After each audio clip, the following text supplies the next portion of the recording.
Okay, we're ready. Okay, my name is Penny Dye. I'm Vice Chair of the Affordable Housing Trust Fund. I'm going to call this meeting to order of Tuesday, February 3rd, 2026.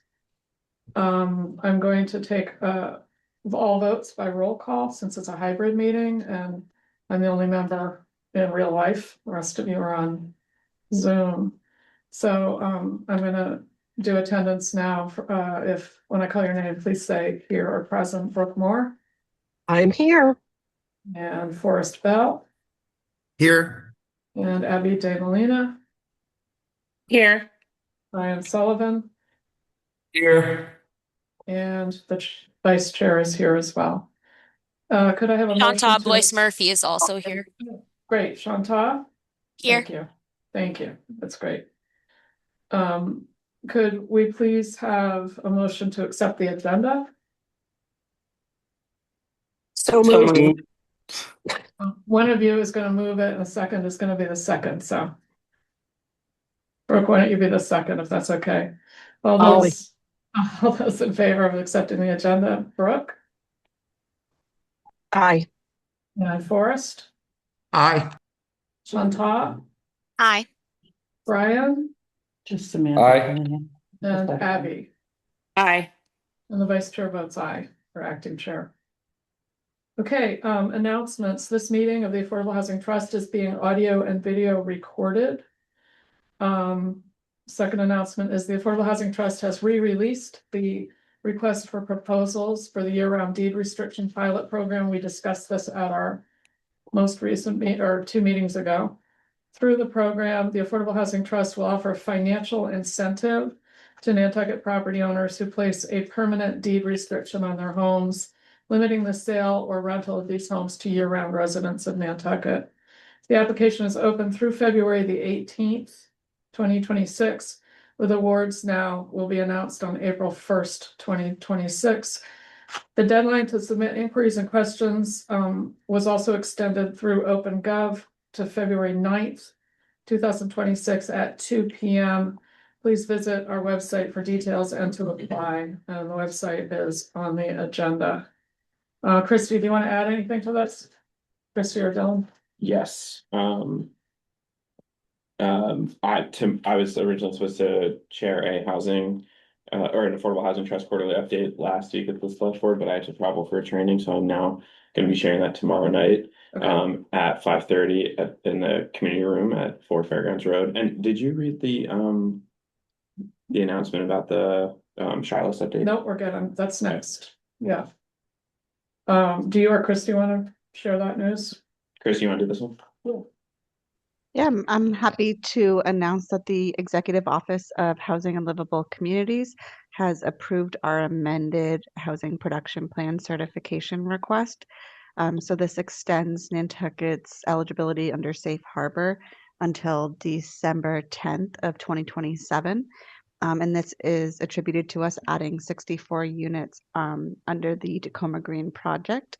So we're really excited that we were able to go up on the shy list by an entire percentage point and also enter into 2 years of safe harbor.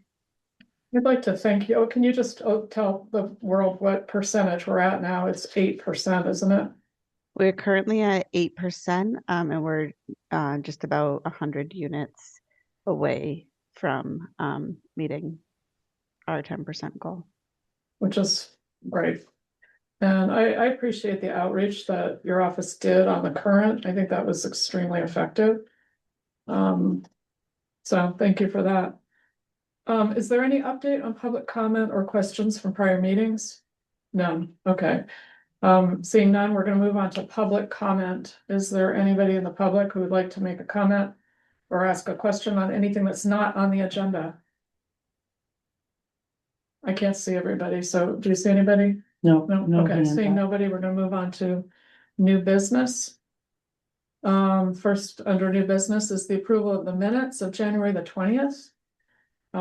Does somebody want to make a motion to approve those? Did anybody have any questions, corrections, deletions? I would just flag, Madam Chair, Yeah. that new business and the approval of minutes are separate agenda items. Okay, just yep. for the- That's fine.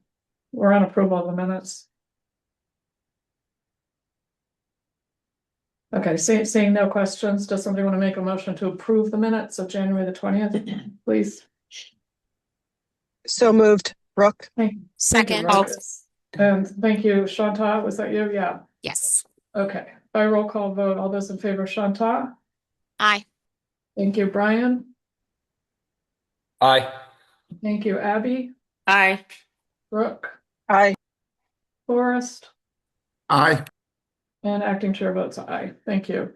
Next up is the approval of the minutes of January 22nd. And again, does somebody want to make a motion to approve those minutes? So moved. Thank you. Is there a second? I'll second. Thank you, Forrest and Shanta. By roll call vote, Shanta Aye. and Brian. Aye. Thank you, Abby. Aye. Thanks, Brooke. Aye. Forrest. Aye. And acting, I'm gonna abstain. I was not present at that particular meeting, so. And I would have had to recuse if I was, so. Okay, next up is Housing Department requests and reports. Dylan or Chris, do you want to take this? Sure, so the first one is similar to what we did a few meetings back. It's just a request to modify the mortgage for a closing cost assistance applicant, Manny Hernandez, to subordinate under Cape Cod 5, their mortgage with Cape Cod 5 as they refinance. Great.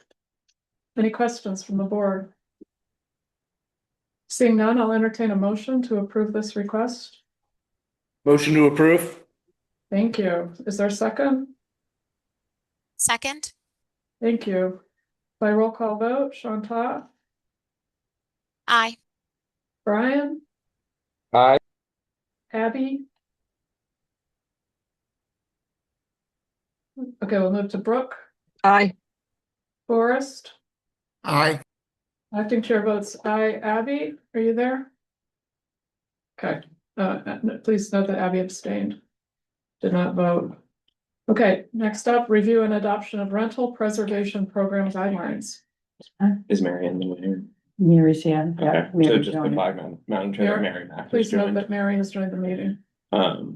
Yeah, so 12:40. So we're as you all know, we've been working with Colin and Isaac at Placemate to develop the rental preservation program guidelines. We've discussed this at several meetings in the past. And I'm gonna turn it over to them. They're here to share an update on the presentation. And this is, just to be clear, the program that we've been referring to as Rooted Renters, That's or is that something else? Rooted Renters is Placemate's branding for the rental preservation program. So this is the guidelines that we've worked with to put together for them. And then the next agenda item would be, asking for your approval or voting to approve the release of a request for qualifications for an administrator to actually implement the program. Okay, quick question. Have these been circulated for review yet? Or is this the first time we're hearing The this? guidelines, they were in the pack. They were in the Yeah. packet. Okay. So Colin, if you're here, go ahead. Everybody. Yep, we're here. Isaac Lehman's joining me from Placemate. He's going to share a screen, walk us through a presentation. I will take the first couple of slides because it's follow-up from the last meeting, and then Isaac will take it home. So if you go to the next slide, Isaac. We last presented to you on December 2nd, and there were some requests for some data that we're going to review. And we are then going to talk about the sort of third phase of the consulting contract that we have, which is reviewing the program guidelines. As Dylan mentioned, they're in your packet, but we've kind of pulled out the high level sort of details that we want to review and make sure there's discussion for before they're voted on. And then the next steps will be budget allocation, guideline approval, and discussing program launch. So we'll kind of kick it back to the staff to sort of entertain the motions and sort of capture all the conversation here. So go to the next slide for me, Isaac. Just as a reminder for the public and anyone that's listening in, the proposed rental preservation pilot program offers financial incentives to property owners who commit to renting their properties to qualified locally employed tenants at an affordable rate for multiple years. And the goal is to preserve existing long-term rental housing for local residents, support existing landlords, and expand the town's initiatives through a multi-year cost-efficient program, excuse me. Next slide. Thank you, Isaac. So we've been hired as consultants to develop this in a sort of a three-phased approach. We bring some experience, and Penny, as you mentioned, the program in two other markets we operate is called Rooted Renters. That's in Truckee, California, and Ketchum, Idaho. Where we are today is that we've completed phase 1 and phase 2, and we're here to bring phase 3, which is the sort of develop and launch phase. And we're right on track with timing, end of January, so bring this to the beginning of February. Go to the next slide. So the asks from Chair Sullivan and Abby were threefold. One, what is the ownership timeline and rental history by unit size? So if you recall in phase 2 and phase 1, rather, we did a survey of property owners that might be interested as existing landlords in renting. So we wanted to understand, we slice and dice that data by unit size. So ownership timeline, rental history, and debt level. Would that help us determine who this program might benefit and how we might market it accordingly? The way we did that, the methodology was we had 61 long-term rental owners fill out the survey, including their addresses, their property addresses. So we were able to pull public records to look at purchase date, debt level, assess value, and then determine if it's a owner-occupied property. So if you go to the next slide, this is sort of the results of that. It's a bit of an eye chart.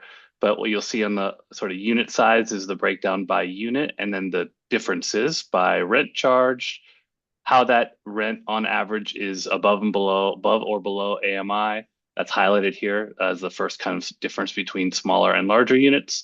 How long they've been long-term rented, self-reported by the owner. How long they've been owned, that's the public record data we pulled. The percent of equity in the property, so that's a ratio of outstanding loan balances versus assessed value.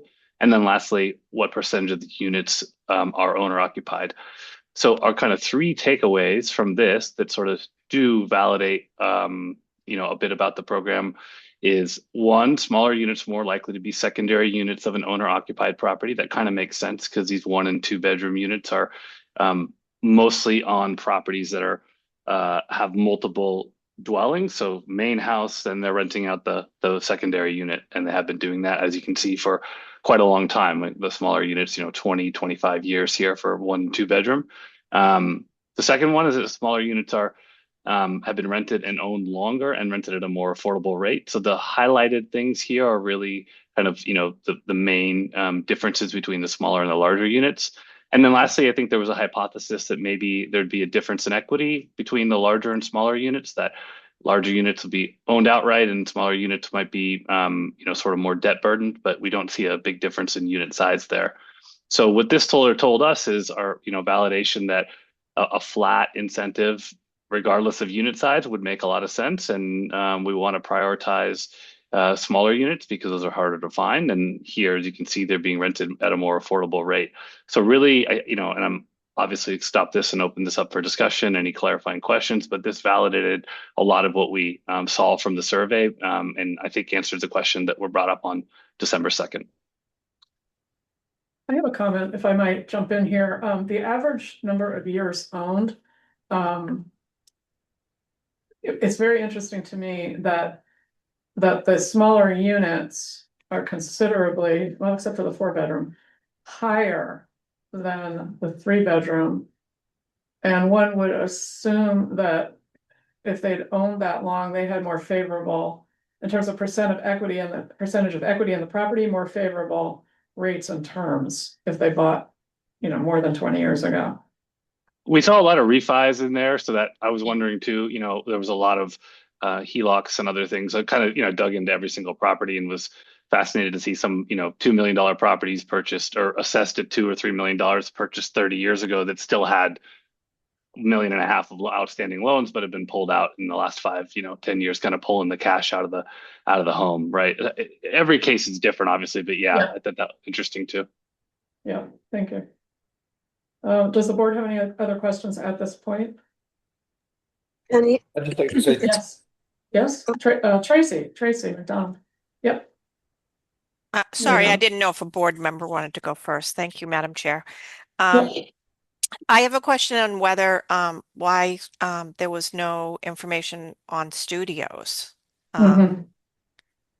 They're looped into 1 bedrooms. It's hard Okay. to delineate. Yeah. Okay.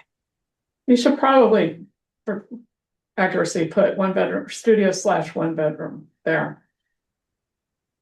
Sure, we can make that update for future presentations.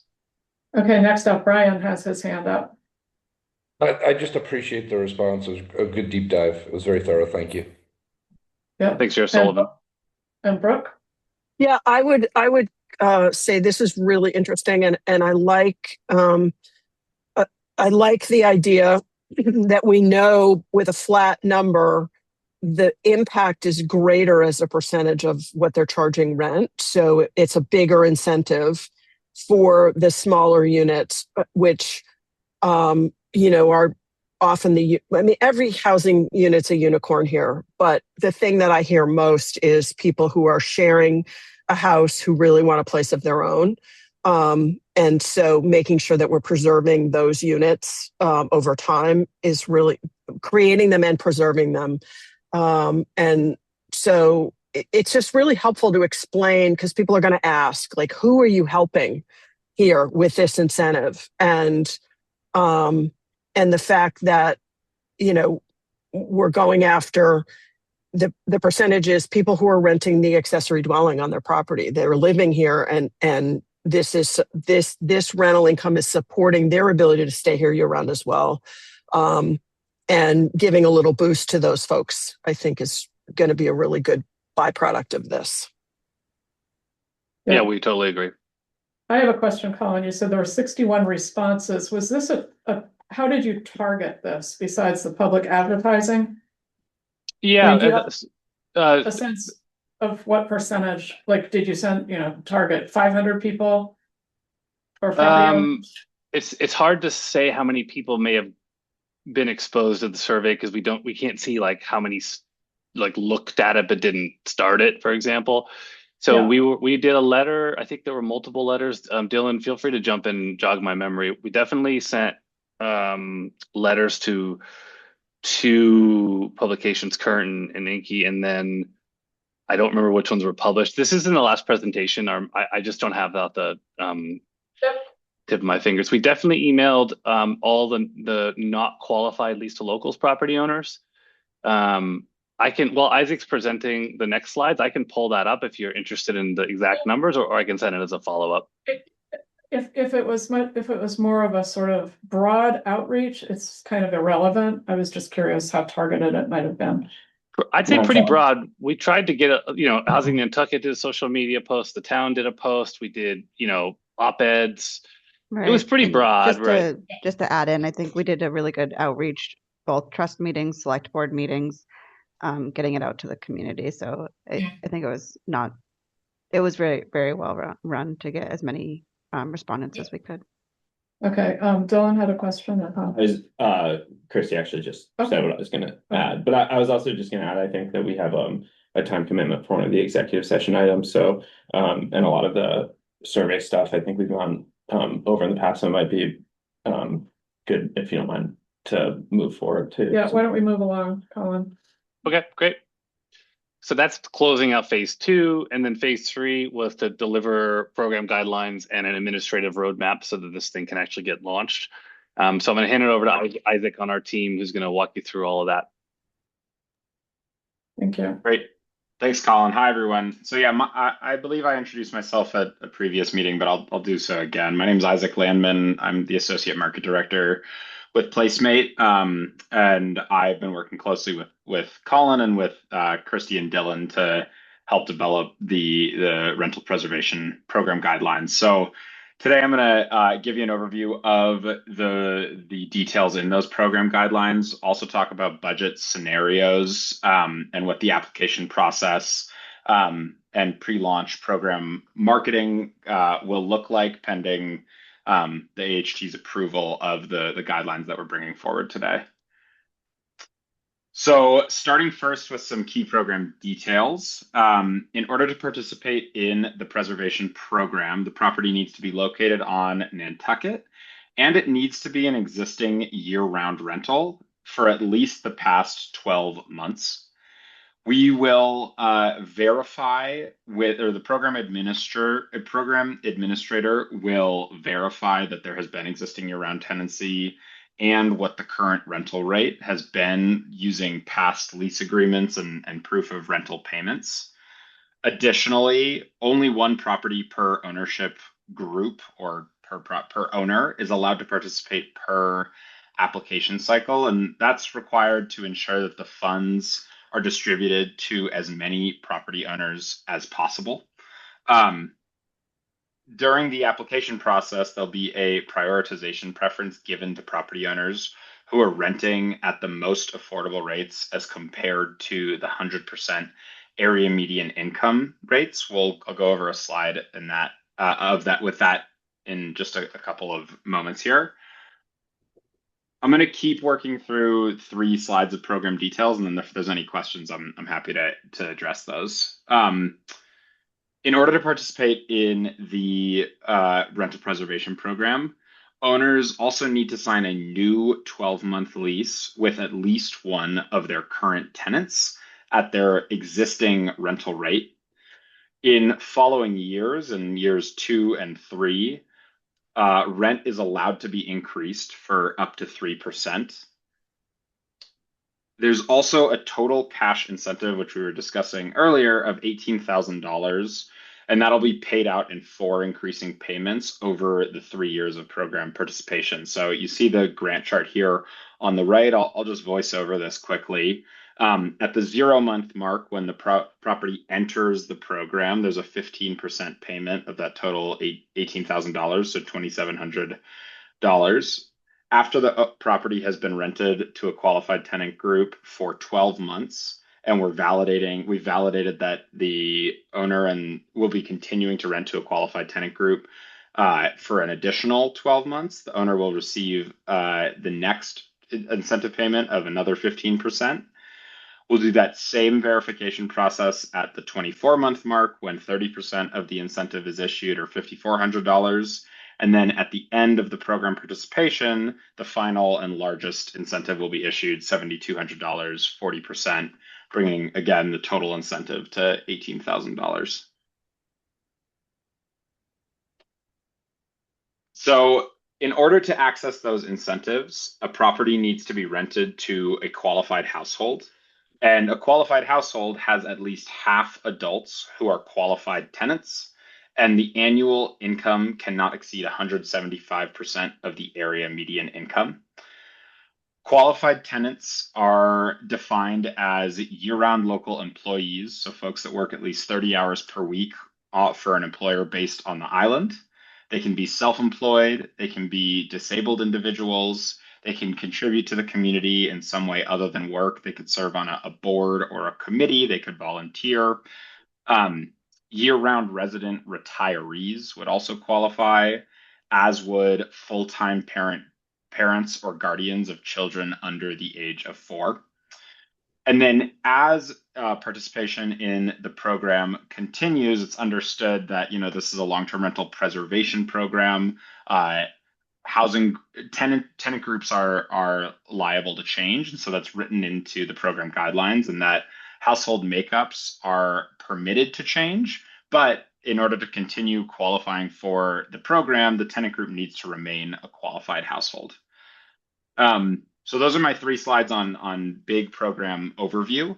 Any questions on that so far?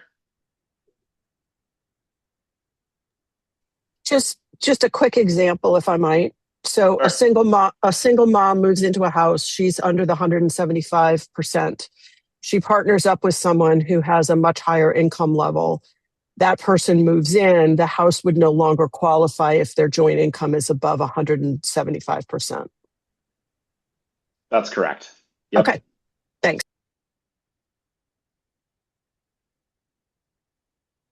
Go ahead, Isaac.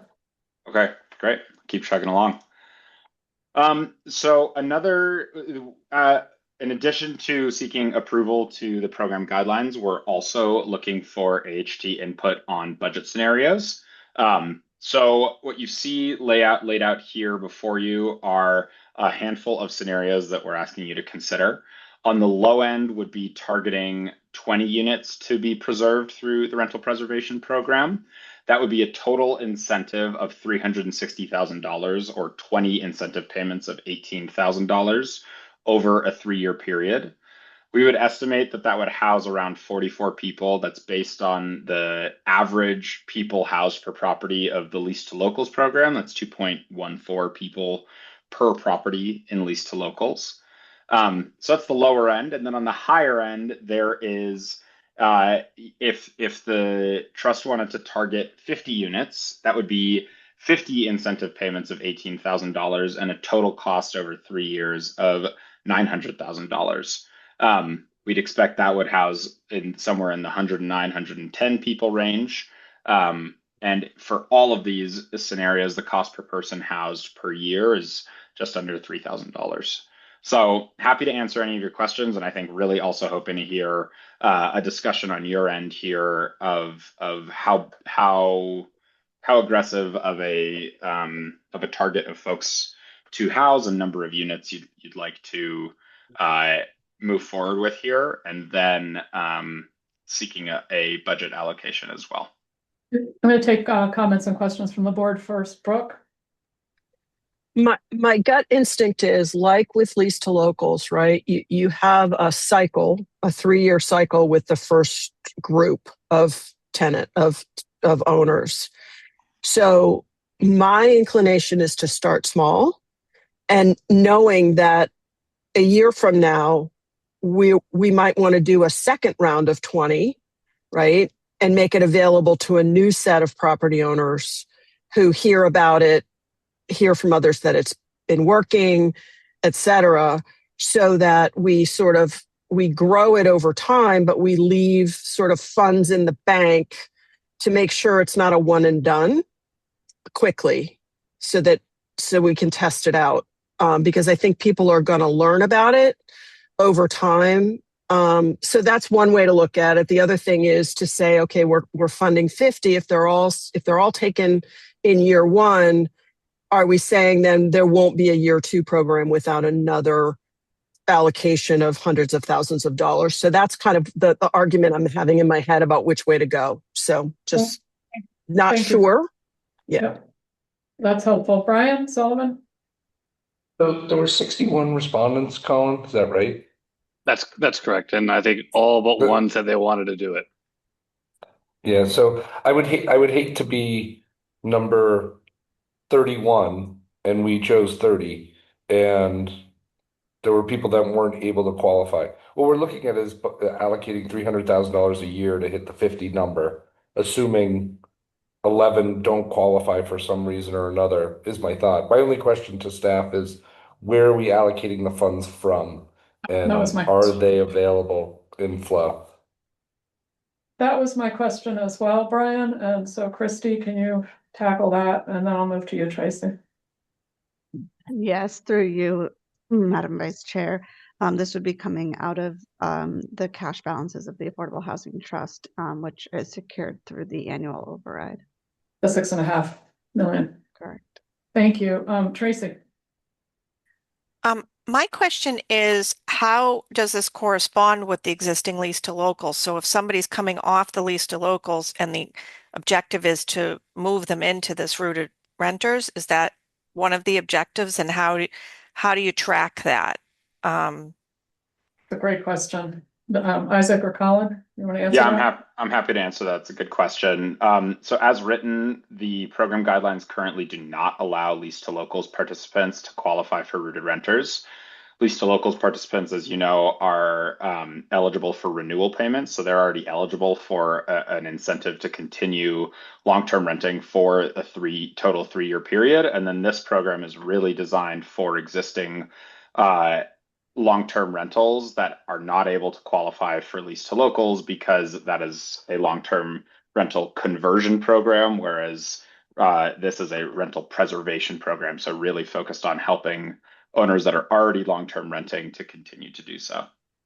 So thank you. I have a comment sort of about attrition, right? Because until we actually do this, we're not going to understand what the attrition is over this 3-year period, similar to the lease to locals, right? Where there are 21 people the first year and 73% signed up to do it subsequently, something like that.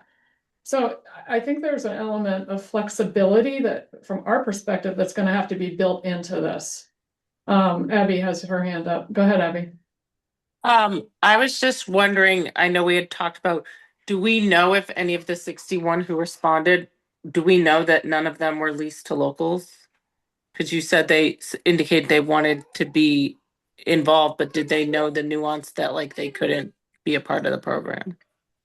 We didn't overtly target them in the survey, so I could go back and look. I didn't see any addresses or names that I remembered being leased to locals, and it's small enough that you kind of pick those up.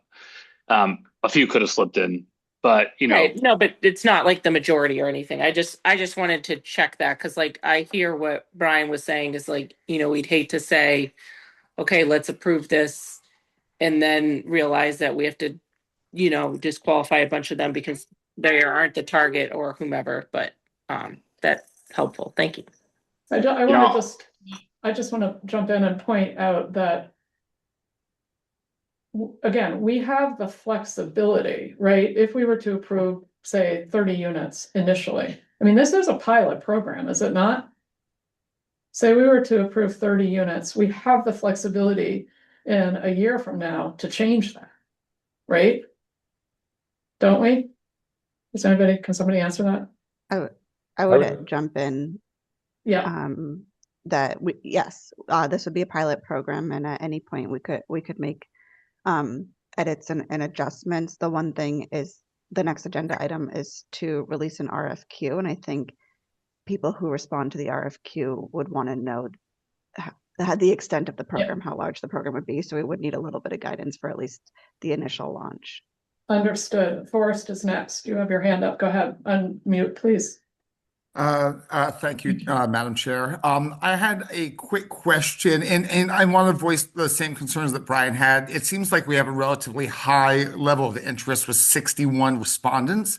If we decided to keep it basically at 20 units for the first year, how would those applicants be chosen? Is it a first come, first served basis, or would there be certain criteria that would take priority over, say, other criteria? Sure. Yeah. So I'll jump ahead to my next slide just to answer that question. So you have this in as you're thinking through budget. So the application process will prioritize, following this meeting, pending approval of the program guidelines and by the AHT, Placemate will open a preliminary application process for 60 days, at which point we'll inbound interest from the program, and we will ask applicants what their current rental rate is. And once we have that information, we'll sort those applicants by affordability by comparing their current rent as a percentage compared to the 100% area median income affordable rates, which you see listed here based on unit size. So the example here being, say we heard from a 1-bedroom that's renting at $2,000 a month. That's 66% of the affordable rate for a 1-bed. If that applicant came in within the same pool as applicants 2 and 3, a 2-bed at $2,850 a month, that's 85% of the affordable rate for a 2-bed unit, and then the 3-bed at $4,500, which is 120% of the affordable rate for a 3-bed. They would be ranked in that order, and funds would be offered to those applicants to move forward in that order. Thank you. Thank you. I have a follow-up question, probably for you, Christy, or for Dylan. Has the AMI been set yet for 2026? Are we still waiting for that? Through you, Madam Chair, that's set in April of 2026. Not till April. Thank you. So, and you're talking about the application period being March 1 to April 30th. So would that be based on 2025 AMI for Nantucket? Okay, thank you. Brooke. So the one thing we don't know is of the 61 people who expressed interest, we have no idea what their tenant's income qualification is, right? So it is distinctly possible that a percentage of those people who I have no idea what my tenant earns. And if they are higher than 175% AMI, I'm not qualified. So I think we're going to lose some of these with the 175 family cap 25% family cap, we are likely to lose some of that pool of 61, just as a thought. Because we didn't ask for that information because they probably don't know it, right? We also didn't share what the incentive amounts were. We just said there's a financial incentive. So now, presuming we move forward and the program guidelines are totally fleshed out, if there's an application that has a lot more detail, your tendency to make this much, you get this much money, we're going to inbound, and especially if it's open over 60 days, we're going to inbound a lot of new people. So ideally, we have several hundred to choose from and kind of rank it on affordability. And then that can also be a good indicator. I think, Brooke, to your point about starting small, if you picked 20, 30, 40, somewhere in there, and then we saw that the application period blew it out of the water. I mean, I can't speak for exactly how it would come back, but you presumably could come back and allocate more money towards this if you wanted in the future. Even waiting until the next year, because these people that are going to apply, we've seen this in our other markets, they get very excited. They want to do this. It's essentially, free money for something they're already doing. And so we could take it in any way you want. Start big, knowing that we'll probably fill that, and that could be a great way to signal that you meaningfully want to preserve rentals right away. You could start somewhere in the smaller range, the 20, 30, 40. It's totally the call of the trust and how much money you want to allocate towards this and what signal you want to send to, the constituents of the island, right? There's one, if I can also jump in there, just one additional detail. Someone asked a question about attrition or brought up the perspective. The prospect of attrition. I will say we've now administered two iterations of the program in the town of Truckee, and we've gone through a full year a full year and a half of property owners entering the program. And of the 23 properties that entered last summer, only one of them fell out. So we have a little bit of data to see that at least a year in, property owners tend to continue to stick with the program. That's one detail I wanted to share. And then the other detail to share is written into the program guidelines, there's also the ability that should a property fall out, the funds that were reserved for that property go back into the pool. And should we then launch another application period, those funds would be able to be reallocated to another property. So the idea that some of these properties might fall out is also baked into the program guidelines. Okay, I have another question, which is there any prohibition against an interfamily situation? Many people on this island for years have been doing this because it's the right thing to do. And they may happen to be related to their tenant in some fashion. Yeah. So qualified tenants cannot be related to the property owner. A qualified household group needs to be made up of at least 50% qualified tenants. So there is a scenario in which a property owner could be renting to, a group of 4, and 2 of them are related to them and 2 of them are not. But the 2 that are not would need to be considered qualified tenants, and the 2 that are would be counted as not qualified. Thank you. Tracy, you had your hand up. Are you still there? Yeah, I'm still here, but I think having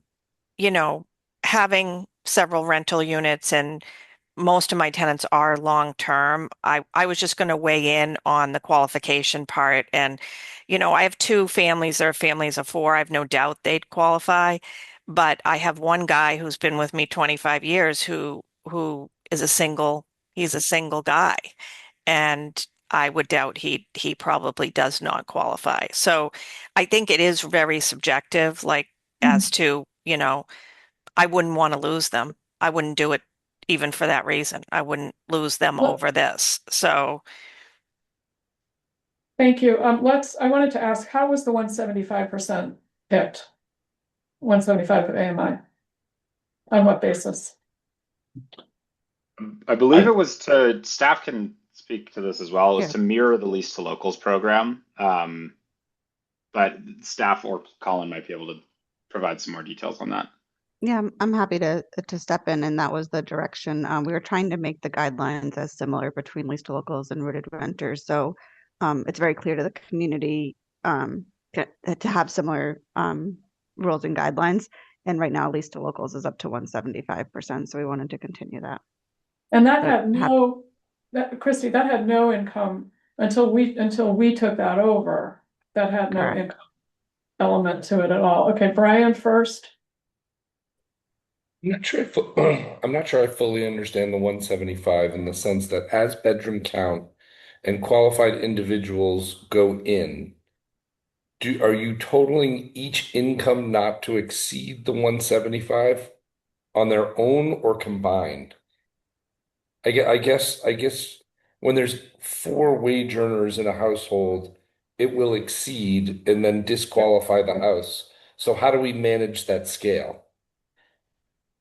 In least to locals, we do an average because of that very reason, because it's paid out by qualified tenant. This is paid out by household, and the staff's choice was to stick to the normal HUD standard. We could certainly do an average for allowing flexibility for larger single. Yeah, you're right. They're not related, but the 4 of them and then looped in together, right? It definitely hurts them in that respect. So that could be an easy change to the program guidelines to say that the average adult income cannot exceed the household size of 1.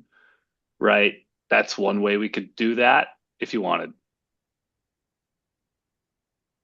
Okay, I think that makes sense to me because I'm afraid to disqualify households based on the group income. Yep. Brooke. So I'm going to, just for argument's sake, I'm not saying this is where I sit on this, but to argue the other point, what are we trying to incentivize here? Year-round housing at any, for,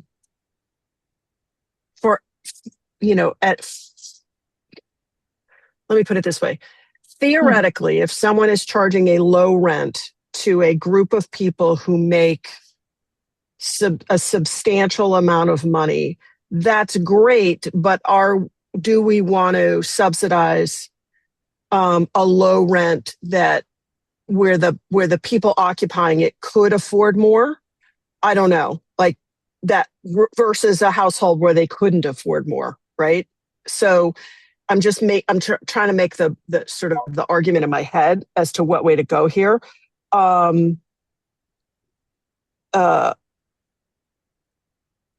think that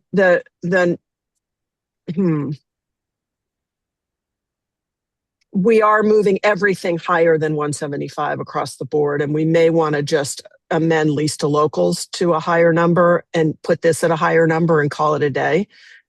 Start here at our 250, which is the highest of our mandate now, and then amend lease to locals to match that, because I think what we're trying to do is incentivize year-round housing because it's not available no matter what you make.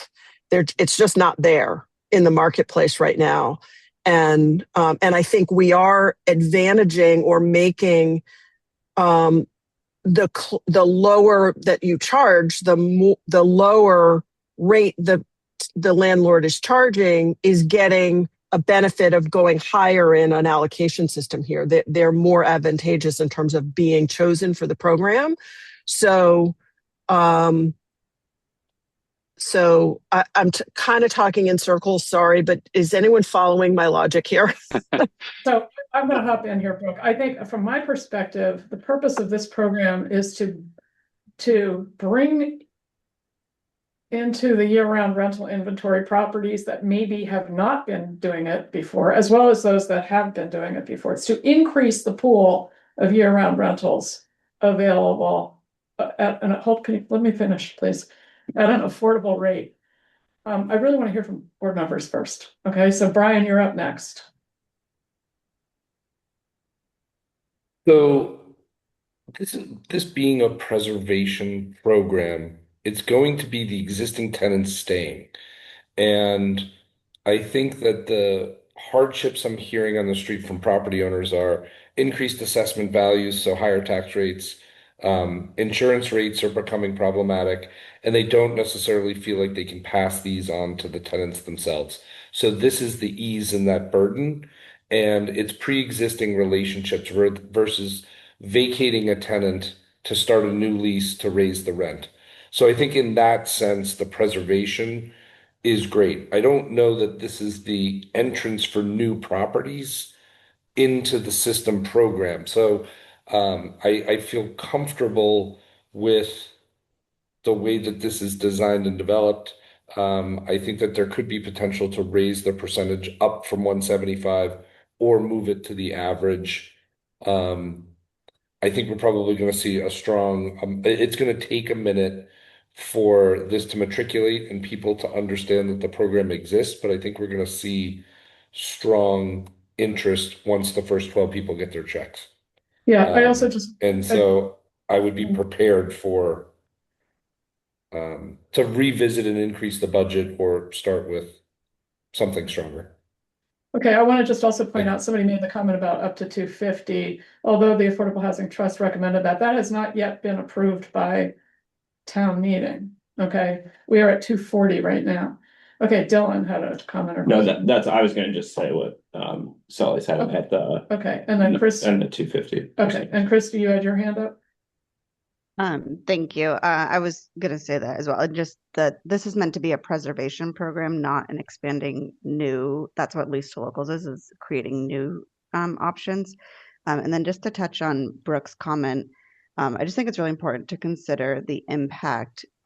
If you're looking at qualified tenants as each tenant and not a household, is it encouraging kind of what we're seeing right now, which is everybody having shared housing and the inability to find families to have year-round housing. So just kind of something to think about as we're looking at what the policy is that we're putting out there and the impact that we're going to have. So I would just recommend having it be the family income. Thank you, Brooke.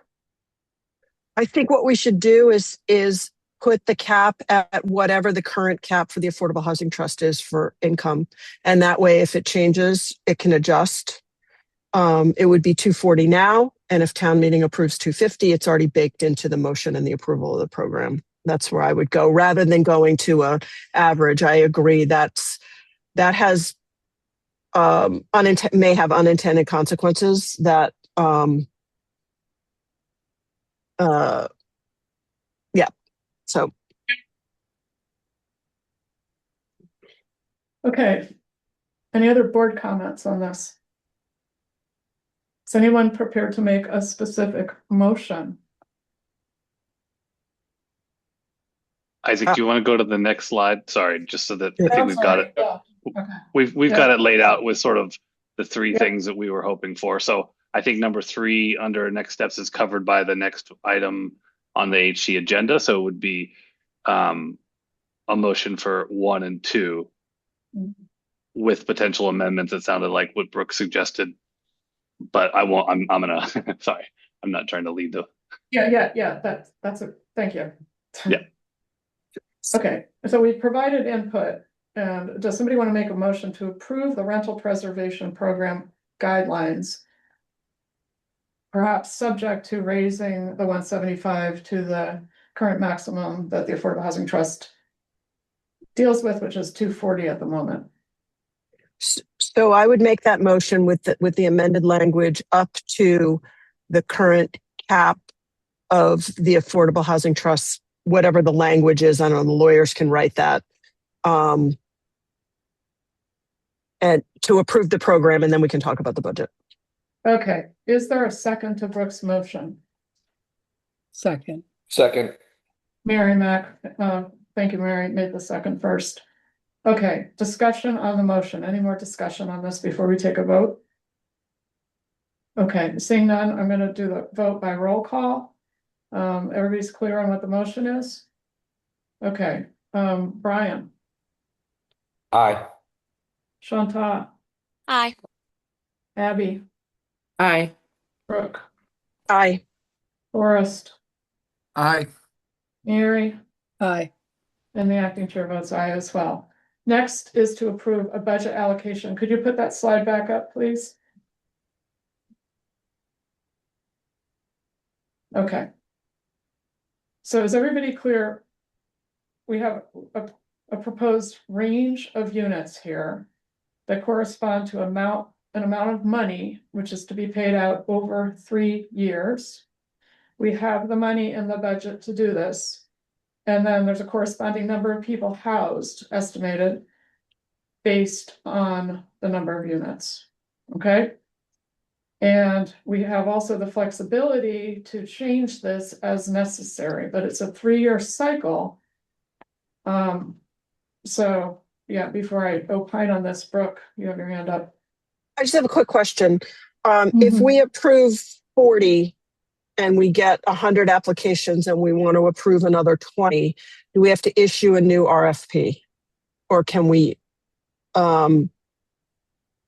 just add funding, or or could we craft an approval that allows for an expansion without a new RFP? And I guess that's a question for town council through you.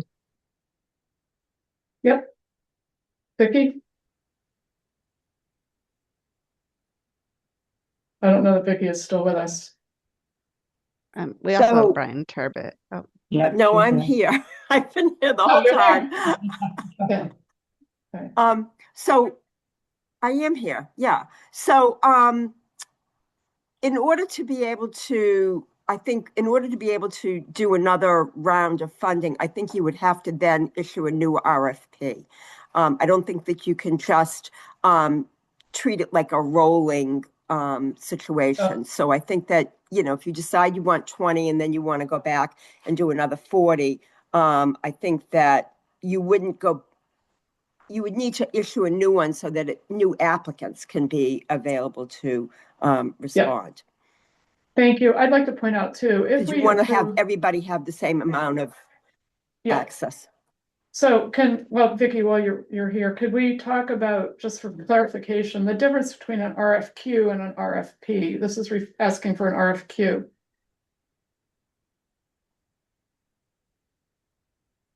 So you're looking for someone who's going to be interested, Okay. correct? Yep. Okay. Yeah. I also want to point out. It's not say I So- misspoke. It's not a proposal that they're going to be responding to, but they It's a are going to qualification. respond to the plan that's out there. Okay. What I wanted to sort of just elaborate upon is, suppose we approve 30, and as Brooke said, there are 100 applicants. That doesn't mean all 100 applicants are going to qualify, right? It doesn't mean that you necessarily open it up to more until you know who's qualified, who meets the criteria. And as Colin pointed out, there will be some people that don't along the way for various reasons. Brian? I'm just curious about the allocation of the funds. What would be the draw cycle for the finance department on these funds? I assume they're going to. Are we looking at a quarterly payment cycle, an annual payment cycle? Like we have the money and it's sitting in the bank. It's not like it's going out and coming back to us.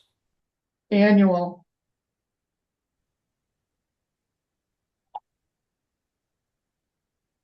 If there's any unspent money, we just keep it. Yep. Brooke?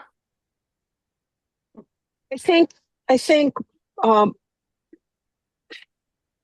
of two minds, because you open it up, you have a group of people who responded, who are already aware, who are primed to apply for the first round, right? And then you've got the community at large that is going to hear about it and want to participate later. And so I'm sort of thinking, you know, 2 rounds makes sense, because you've got recognition in the community and awareness that grows over time, right? On the other hand, I'll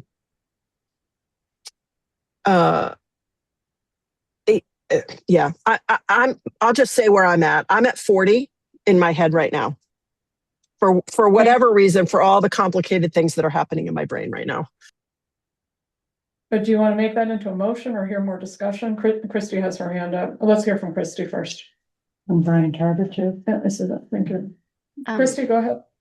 I'll let the trust decide, but I was just going to say staff recommendation was just wanted to point out the funds that we've allocated to the Lease to Locals program has started out at about 350,000 first year, went up to 450 and is now at 550,000. So just treading on that logic was going to suggest starting between the 20 or 30, but with Brooke's motion, I don't want to sway the rest of the members, but just wanted to point that data out to you. Thank you. Brian,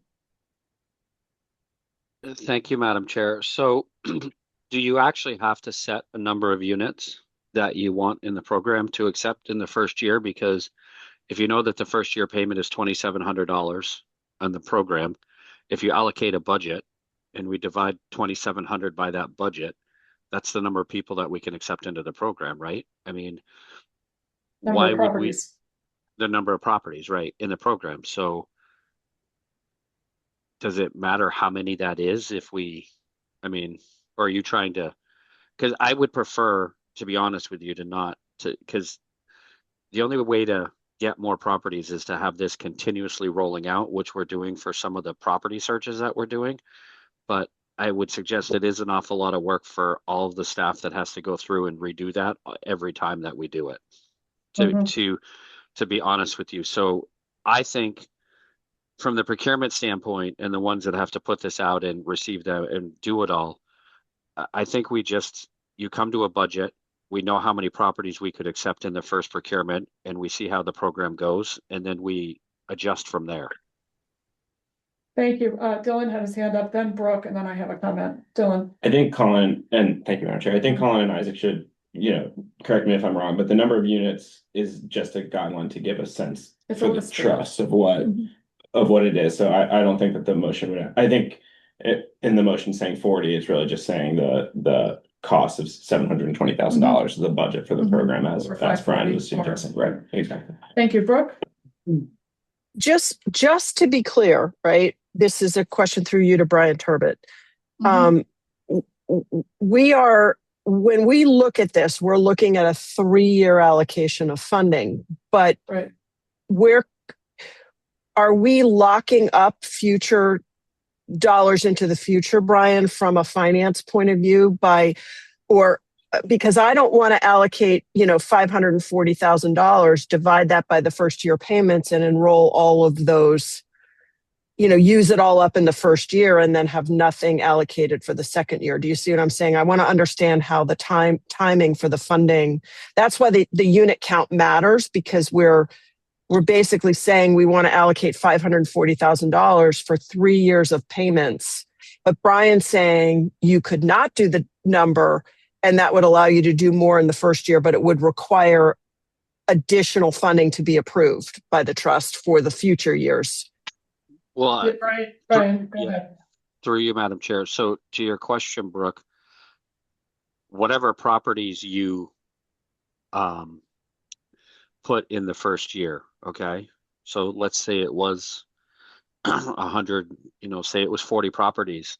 That's 216,000 that you would have out of whatever your budget was for the first year, right? Right. And let's just say for discussion's sake, it was 216,000, okay? And we filled 40 slots. You've already committed out of the next year's budget. So you've already committed in year 2, 216,000 plus whatever you want to commit for a year 1 program for new entrants. Right. And then in the third year, you've got 3 years of that. So you have 216 for the first 2 plus the 40% costs for people in the first year of the program. So you are committing substantial amount of funds down the road as well as you go. Okay, where this is getting confusing, I mean, to me, and I imagine to other people, is we are not, this table here, if we vote for, say, 30 units, that's for starting this year.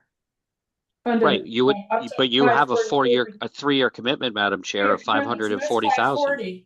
Yeah, that's 540, and then in 2027, do we revote this and do another RFQ for another number based on how we feel this is going? And again, I'm going to throw the word pilot in there. I feel very strongly, I'm going to go with staff. I'm going to support staff recommendation on this. and go with 30. I just want to put that out there. That is my opinion. It's a pilot program. I think if we can get 30 this first year, we're going to be having this discussion. It's like amortization almost, right? I mean, if it's successful, which we all hope it is, we're going to be coming back, and that's going to grow very, very quickly, exponentially. Okay, more comments from the board? We have to vote on Brooks or Brian or anybody. Yeah. I don't want to go against everybody's recommendation, but if you do 30, you are committing potentially 540,000 for over the next 3-year cycle, right? If Lynn, let's just presuppose that we get 30 units based on 61 responses, right? Yep. And that's all coming out of the override because we can't use borrowed dollars for this, okay? That's right. So, and we've already committed about 50% of that override to cover the $45 million of debt that's been authorized already. Yep. Correct? Yes. So every time we accept more in after this first year, you're committing more and more of those dollars. And we're going to run up against some type of, for lack of a better term, when we've exhausted all the borrowing authorizations, and we want to continue to participate in potentially other new housing developments, we are going to run up against some type of ceiling at some point. So that's right. I don't want to go against staff recommendation because Christy and I have not had a chance to talk about a number here, but I think the number should be somewhat lower to see how it goes and roll it out, because we really do need to program in what full rollout of this plus lease to locals is on a go forward basis, along with everything else that you have planned on the books. Yep. To do. And so again, I don't want to go against Christy and her staff, but I think there's a larger discussion that we need to have on how to on this rollout. I think we need to be working with you, Brian, your department. And I know this is happening already at some level, but and looking out 10, 15, 20 years in terms of what we've committed to. So okay. Could I make a suggestion, Madam Chair? You may. Could we do an authorization for the RFQ for the administrator, right? And then come back to you with an understanding of what this looks like over the next 3 or 4 years. So Dylan, Christy, and I could work on that before you make a recommendation and commit a budget on it. I'd like to throw that question to Colin and ask if they're able to continue moving this forward without a commitment to a budget. Yeah, we could open an application period and see what we get. Parallel path, figuring out what you can afford, and then marry those up. From a perspective of where we are in terms of we are contracted to continue moving this program forward, and as part of that, we want to roll out this application period to see what kind of interest we have. There's a secondary thing, which is the administration of when this thing is ready to launch, and there's a budget. To Christy's point, the administrator is going to want to know how to price that based on the amount of work it's going to take. For lease to locals, for a perspective, there's a number of properties that were approved. If you remember, we did this also with lease to locals with a multi-year commitment. So it is something that is very, there's a big commitment to saying I'm going to be doing this for 3 years, just like you are with lease to locals. Lease to locals is somewhat smaller in some respects because it's a step down on the incentive payments, and this is a step up. So that's a slight nuance. It's different. But to answer your question, yeah, we can move forward without knowing what the budget's going to be, but we are going to get that question from people saying, I've applied, where am I on? How many are you taking? When can I sign on the dotted line? People are going to be eager to know.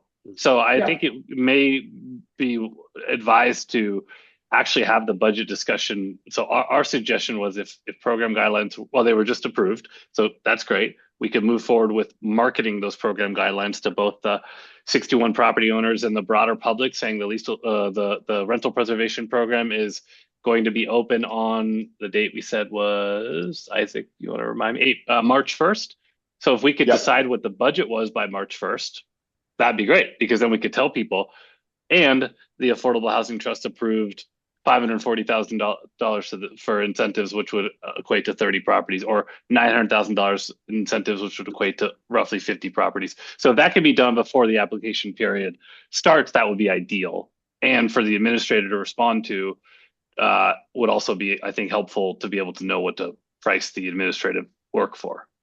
Thank you. Brian, would that give you enough time if we took till March 1st to do what you need Yeah. to do? I think it would give, I don't want to speak for Christy, but I think it would give us enough time.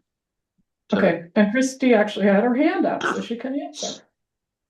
I was going to say we could table this discussion on the budget to the February 17th agenda. And in that time, staff will continue to work with Brian Turbot and Placemate to go over details of the budget and the rollout of the program.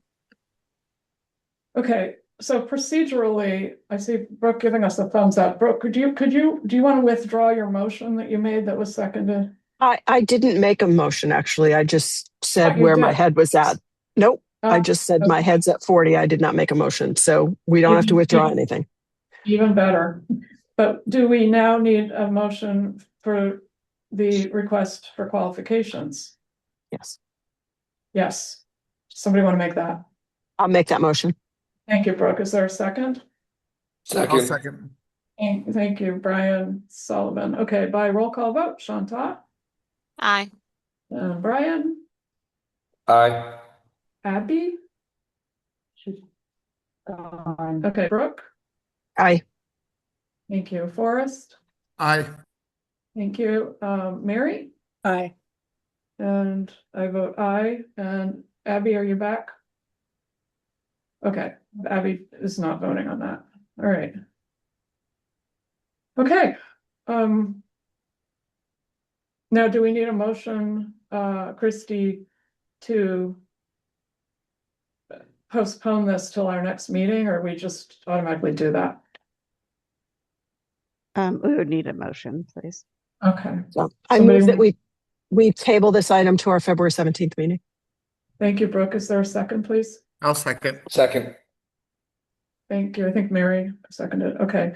By roll call vote, Shanta, Aye. Brian Sullivan, Aye. and Brooke, Aye. Forrest, Aye. Mary, Aye. Abby. No, Abby. Okay, and I vote aye as well. Thank you. Okay, next up is review and adoption of the updated lease to locals program guidelines. Thank you, Madam Chair. So we're going to stick with the Placemate folks. This is the update. So now that we have brought the sort of management of the lease to locals under the Affordable Housing Trust, we've worked with Placemate to update the lease to locals guidelines. And as we just heard from them, they're going to give us a brief update on the changes there. And there is both the updated draft guidelines for February, as well as a red line in the packet of the changes from the, I think, May 2025 guidelines. Great. There we go. Right. Thank you. Thank So you. I'll continue here. Give me just a moment. Make this a little bit bigger on my end. Okay. Great. So yes, going to go through some proposed program guideline modifications to the Lease to Locals program. They're listed here. Each one of these has their own slide, so I'll just take them one by one. The first one that we are proposing is making some additions to the qualified tenant definitions. So in bullets 1 through 4 here, you see the current qualified tenant definitions. So that includes year-round local employees, 30 hours per week or 1,500 hours per year, working for an employer based on Nantucket, dependent children of qualified tenants, ADA qualified tenants or a disabled tenant, and full-time parents of children 4 and younger.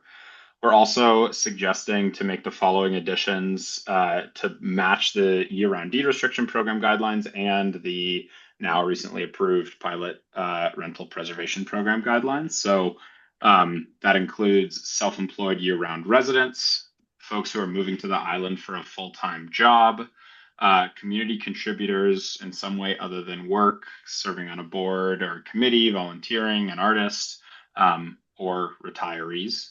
So making those proposed additions. And forgive me, for as far as process goes, do you want me to go through all of them? Do you want to approve them one by one or discuss them one by one? I think I just think as we go, if people have questions, I have a question on this slide, Sure. this piece. At the top, it's year-round local employee, 30 hours a week, 1,500 hours per year. There's no reference there to whether that's full or part-time. You get down below, we say self-employed year-round resident. There's no reference there to how many hours. Is that conflicting? Not I don't know. conflicting. It would be just adding an additional category in which someone could qualify. So if someone is a pay stub employee, they work for an employer, they would need to be at least 30 hours per week. And self-employed tenants would need to prove that they have a local business and are drawing income from it. Okay, and then what about the person who happens to be working remotely because that's what they do? They live here, but they're working in Boston remotely. If I Yeah. could jump in. Yeah, The intent of the lease to locals was to try to encourage the rentals to people working and living on the island. And so that was an original thing, was that remote employees did not qualify. And that's and what continued you have, through. and what is shown in both of those definitions, number 1 and number 5, is year round, those words. So that's good. Okay, Forrest, do you have a question? Thank you, Madam Chair. Through you, Chair, I do have a quick question. Would number 7, subsection 7, community contributor, would that encompass, say an employee who does work remotely for a business in Boston? And who would make that subjective determination? Would it be Placemate? Because I don't know, community contributor could be a huge swath of activities. Yeah, it would be a discussion between Placemate and town staff. And so, yes, presumably, as long as that person that works remote and meets the income requirements, if they, if they served on the Affordable Housing Trust, for example, if the trust were willing to write them a letter of support that discusses their responsibilities for the organization, we would bring that forward with staff, discuss it, and determine whether or not it's accepted under the spirit of the program. Thank you. Thank you. Okay. Penny, Yes. I think there should be a minimum number of hours under the community contributor. We could easily Dylan? make that addition. Hold on one second. Yeah, Dylan? I'm sorry. I don't think, I'm not against that. I think the program guidelines that we've worked on with Colin and Isaac have been intentionally made to so that we can weigh in where we think it's appropriate or not. So if somebody applied and they said, look, I do this, and we're like, that's really only an hour of your week, we have that latitude to say that doesn't really qualify under, at least to locals. And I think adding an hour requirement would just add another thing that we have to monitor and make sure people are actually doing and monitor in some way. So, I mean, we can definitely work with Placemate if that's what the board thinks, but would be best for an hour requirement. But I also think the way they're written now does sort of address a threshold of. I think, yeah, I actually agree with Brooke. I think number 7 is really loose, right? I mean, I consider myself an artist, but I don't do it a certain number of hours a week or anything, but.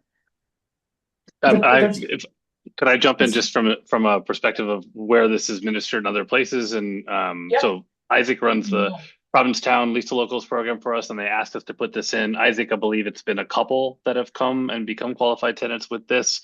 And that was, guidance from elected officials and staff. It's a really small percentage, and it can be obviously easily disqualified on a case-by-case basis. And so what I don't want to have to do is put a minimum hour in and then have to be like, all right, can you somehow prove that you are doing art last weekend for 16 hours so that we can, can you show me your Photoshop log? It's going to be, the burden of proof is going to be difficult and onerous. And I think we'd be better served by maybe adding in, leaving as is or removing it fully and not allowing it, right? So the the number of hours for an employer, 1,500, 30 per week is much easier to verify.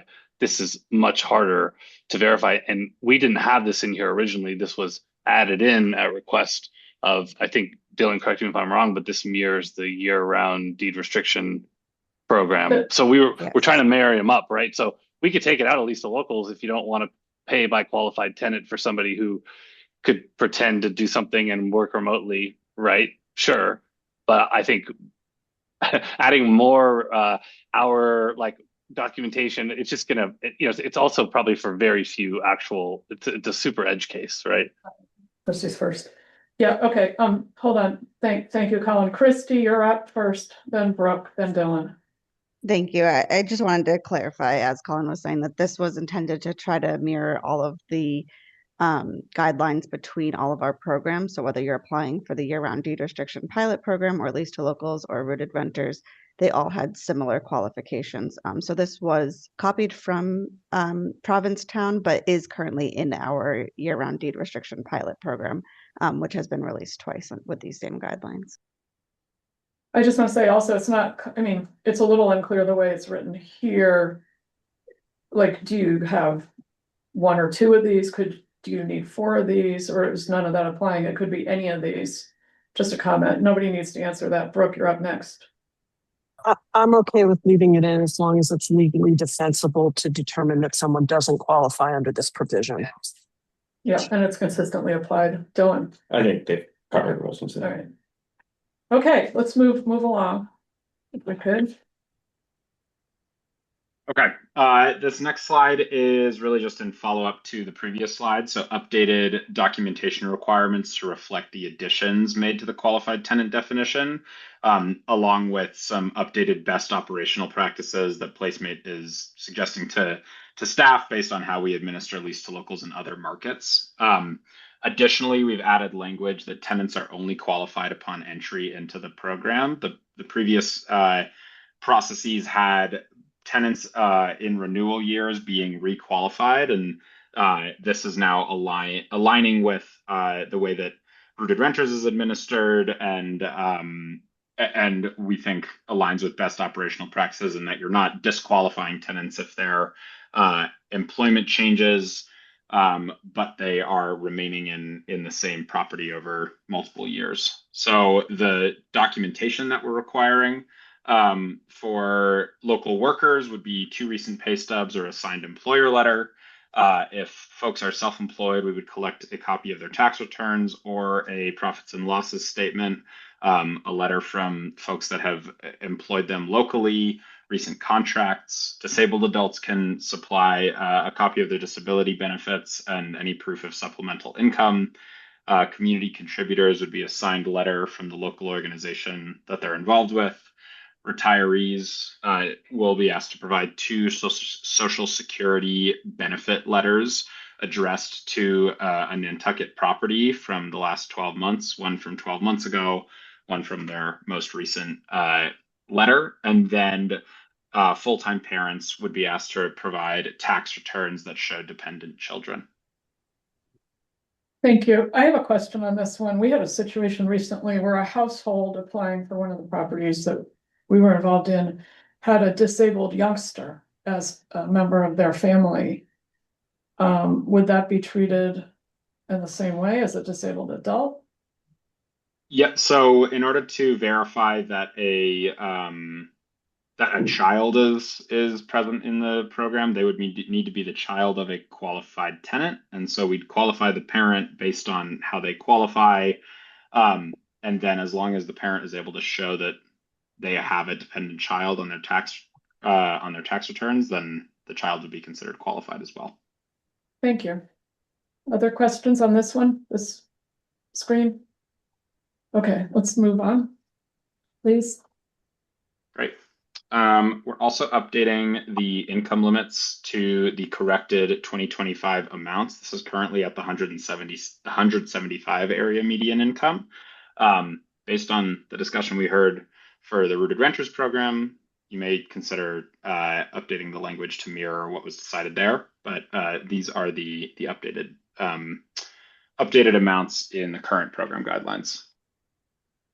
So you're just showing the 175, the uncrossed out is the 175 of the 2025 AMI, the 163,500. Dylan. Correct. Madam Chair, I was just going to clarify that there can be discrepancies based on the way that they're calculated out of HUD. And so that's what this update is just making sure that they're in line with the 175. It's kind of stark, isn't it? Okay. Is move this on. is this the slide for discussion, Madam Chair, to Brooke's change that she made in the other program? Should we be having this here, Well, that this- 170? I don't know. Let's talk about it. I don't want to confuse the issue, but I would turn to staff and say, is this that place that we're having a 240 to potentially higher percent conversation? So if we're aligning programs, Are we? That's though? correct. Dylan. Should be I'm sorry. Go for it, Dylan. Let's do this one at a time, please. Dylan. I would say it's up to the board. I mean, we can do it at the end as part of the motion to approve the the updated program guidelines with this modification, or you guys can do it now or have the discussion now. But I think it's really up to the board how you want to handle it. I just found it relative because now we're looking at the numbers, and these aren't the numbers that we're looking at if we're aligning it with the other program. And If we voted take it on at the end or we take it now, yeah. Yeah.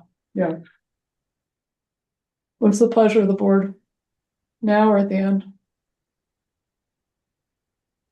I think if we're going to take a vote, we do it all at the end, but I just wanted to make sure I took a moment to point it out here Thank because they'll be you. vastly different. Yep.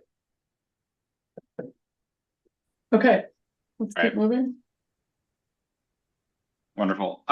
Additionally, in the Lease to Locals program guideline proposed modifications, we've incorporated the renewal incentive details. And so those have come up in a couple of places. In section 4.3, the details that have been clarified are that owners are eligible for up to 2 renewal payments following their original 12-month lease that they enter the Lease to Locals program with. The first renewal incentive payment is valued at 50% of the original incentive, and the second renewal payment would be 25% of the original incentive. In section 5.3, the renewal grant requirements are clarified as well. That would be a 12-month lease with a qualified household following the original 12-month lease. Rent increases cannot exceed 5% of the original rent unless expressly allowed and within the spirit of the program. And new or existing tenants can be the renewal. The renewal incentives can be issued if a new 12-month lease is signed with either new or existing tenants. What's also clarified is that if the number of qualified tenants decreases, the incentive will be adjusted accordingly downward, but the incentive does not increase if more qualified tenants than the original group are added. That makes sense, given what's been budgeted. Yeah. Also, okay. All right, any questions on this screen? From the board, staff? No, okay. Let's move on. All right. There's also been an additional contingency added of one-time participation to make clear that properties are eligible to participate in Lease to Locals one time. Since Lease to Locals is a long-term rental conversion program, the intention behind this is, let's get these properties to start long-term renting. And if they start doing that and then fall out, they wouldn't be eligible to then restart the program. But if a property, which you see in bullet 2 here, exits the program, they may be able to re-enter pending what those circumstances are, and as discussed by PlaceMate and town staff, and they may be eligible for the subsequent grant payments, in other words, the renewal grant payments in their participation if they are would like to re-enter the program. Okay. All right. Thank you. This may be my last slide. That's my last slide. So. Okay. Thank you. All right, so the only loose end is if you put the slides back to the income, the adjusted income, there we go, the table, yeah. Okay, do we want to discuss or somebody make a motion to align this with the current maximum of 240 for affordable Well, I'll housing make a trust motion. program. I'll make a motion to accept all of the guideline changes as delivered, with the exception of this slide, and increase the AMI amount to be in line with other programs at the maximum amount available for the Affordable Housing Trust, currently 240% AMI. Well done. Is there a second? I'll second that. Okay, thank you. By, any more discussion on that motion? Okay, by roll call, Shanta Aye. and Brian Sullivan, Aye. Abby? No, okay. Brooke Aye. and Forrest Aye. and Mary, Aye. and I vote aye as well. Thank you. Well, thank you for all your time today on this. It's been a good discussion. Okay. Moving on to the review and adoption of the updated lease to local, I'm sorry, the review of the timeline and process for the 2026 Howard Dickler Award. I want to just remind people that this is, I think, the fourth year we're doing this. And it was originally the Howard Dickler Citizens Award, and I don't want to lose track of that. So this is to go to a citizen community member, not somebody who's paid to work in affordable housing. I just want to mention that. Does Christy or Dylan, one of you want to elaborate on this? Yes, thank you. So we just wanted to touch base with the trust members. We do this at the beginning of every February, that we're going to start to release information about the Dr. Dickler Housing Advocacy Award. And what we'll do is we'll work with the communications department to have a press release go out shortly after this meeting to announce that we'll be accepting nominations. The idea is for us to accept nominations leading up to April, and then have the trust members be able to vote before annual town meeting. And the award winner would be recognized at annual town meeting. So we just wanted to give an update to the trust members and to let the community know to be on the lookout for the press release. And I had a question. There's an honorarium that goes with this, that the honoree can give to a local nonprofit. Was that picked up for this last year? Yes, was, okay, good. And the three recipients so far were Billy Cassidy, Beth Ann Meehan was last year, and then Habitat's and Richard blanking. Hussey. Thank you, Richard Hussey, who is a volunteer board member who oversaw the construction of the three homes on Benjamin Drive a couple of years ago. Okay, so you're gonna, when do you want recommendations from the community? By when? They will be accepted until April 10th of 2026. Okay. Thank you. Okay, next on the agenda is board comments. Does anybody have anything they want to bring up that's not on the agenda? I'd like to bring up, I received an email and they copied Christy on this, from a local housing advocate who asked if there was not some way to help people that live in deed restricted homes, the deed restricted for affordability or year-round occupancy homes, to help defray the cost of capital improvements that may be coming due, such as failed heating systems. That's a good example. And some years ago, I'm not sure if this is a program through the town. I feel like Housing Nantucket administered it, but there was something like that for people that maybe needed a new roof, a failed septic system. So I'd like to put that on a future agenda to see if there's a role for us or not, or another nonprofit in this, maybe a non-NGO. Okay, any other board comments? Oh yes, Brooke. Just in response to your comment, I believe there's some federal programs out there that we should look at. I can do a little research. I was talking to some folks at the federal level about at MMA about USDA has some rural communities programs and such. So I'll do a little research as well. That community members may be able to apply for funds that aren't AHT funds. And I will also do a little research through the Housing Authority because half of our units at the Housing Authority are through the USDA Rural Development Program. So I will find out over there as well. Okay, thank you. Other business, our next meeting is February the 17th, same business hybrid, 12:30 here at 131 Pleasant or by Zoom, followed by a regular meeting on Tuesday, March 3rd. We're now going to go into executive session. Does somebody, Brooke, want to make a motion to do that? Since you're so good at it. Yes, I move that we adjourn open session to go into executive session, not to return to open session for the items outlined in the agenda for the purposes indicated there. Yeah. Is there a second? Second. Thank you, Brian. By roll call, Shanta Aye. and Brian Aye. and Brooke Aye. and Forrest, Aye. Mary, Aye. and I vote aye. Abby, are you back? No. No, not yet. Okay, so I'm not going to call on Abby unless she shows up at the other meeting. Okay, so a motion to adjourn. Do we have to do that or we just did that? All right, thanks. All right, we'll see you on the other side. Thank you, everybody. Okay.